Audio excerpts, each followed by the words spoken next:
হাসপাতালের অন্ধকার ঘর পর্ব 2। রফিক কয়েকদিন পর সুস্থ হয়, কিন্তু ওর মাথায় বারবার ঘুরছে রোজিনার নাম। না, আমি না জেনে থাকতে পারবো না। ওর চোখের চাহনি, সেই হাসি, কিছু একটা রহস্য আছে।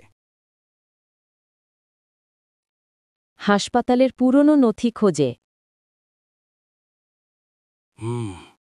এখানে লেখা আছে রোজিনা ২৪ বছর বয়স, হার্ট অপারেশনের আগে হঠাৎ মৃত্যু।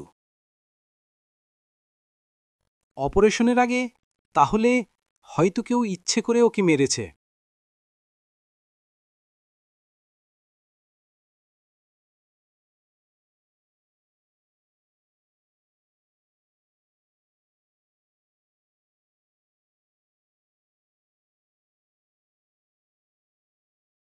রফিক, আবার ওদিকে যাচ্ছ নাকি? পাগল নাকি তুমি? আজ আমি সত্যটা জানব আলম ভাই। যাই হোক, ভয় পাই না আর। রফিক আবার ৩ নং ওয়ার্ডে ঢোকে। রোজিনা, আমি এসেছি। তুমি যদি সত্যি থাকো, আমাকে দেখাও কি ঘটেছিল সেদিন। তুমি সত্য জানতে চাও রফিক? ঘরের বাতাস ভারী হয়ে যায়, আলো ঝলমল করে ওঠে।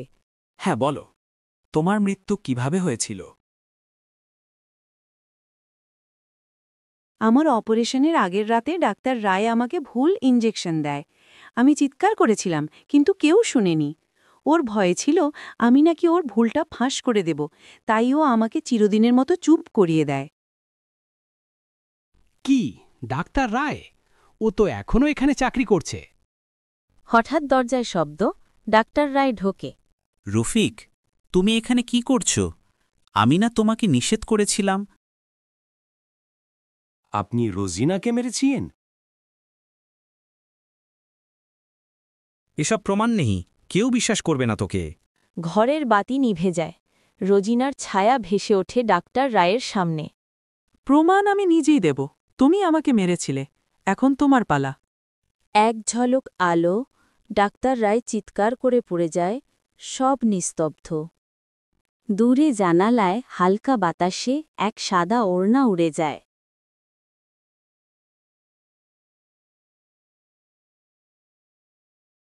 রফিক, ডাক্তার রায়কে ৩ নং ওয়ার্ডে মৃত অবস্থায় পাওয়া গেছে। ওর বিচার হয়ে গেছে আলম ভাই। রোজিনা এখন শান্তিতে আছে। তো বন্ধুরা, তোমাদের কেমন লাগলো এই গল্পটি? যদি ভালো লেগে থাকে তাহলে লাইক করো। এরকম আরও সুন্দর সুন্দর গল্প পেতে পেজটি ফলো করো। বন্ধুরা, যদি শেষ পর্বটি তোমরা দেখতে চাও, তাহলে ভিডিওটি লাইক করে চ্যানেলটি সাবস্ক্রাইব করে পাশে থাকো।